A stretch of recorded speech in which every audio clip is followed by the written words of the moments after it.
Hello mga ka-Happy Bakes! Sa video na to, ipapakita ko po sa inyo paano gumawa ng pineapple jam using 3 ingredients only. Una, kailangan natin ng isang buong pineapple, small size na pineapple. Balatan natin ito.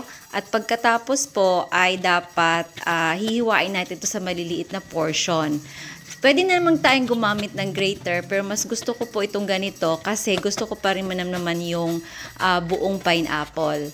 Pagkatapos nito po ay kailangan natin siyang ilagay sa isang casserole, yung buong pineapple, lahat yan ilalagay natin.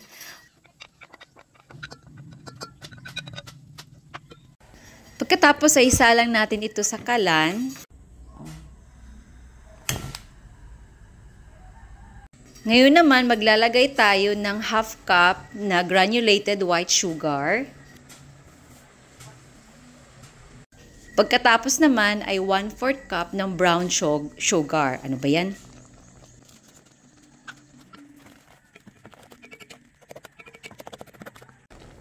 Mix lang natin ito hanggang sa kumulo yung ating pineapple.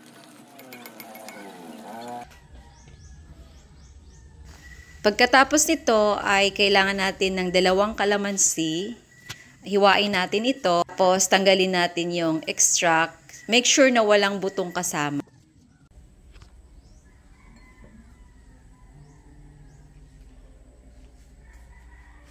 Ihalo natin yung calamansi juice doon sa ating pineapple jam.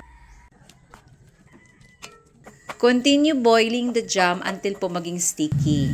Pagkatapos po ay transfer natin ito, palamigin muna natin, tsaka natin ilagay sa ating bowl. Pwede natin itong i-preserve, ilagay natin sa clear na jar. Make sure po na nakasterilize yung jar na paglalagyan natin. And then you can use this pineapple jam for the cake. Ito po ginagamit ko sa aking carrot cake. Nagdadagdag po ito ng lasa sa aking cake at masarap na masarap po. So thanks for watching. Hanggang po sa next video ko. Salamat!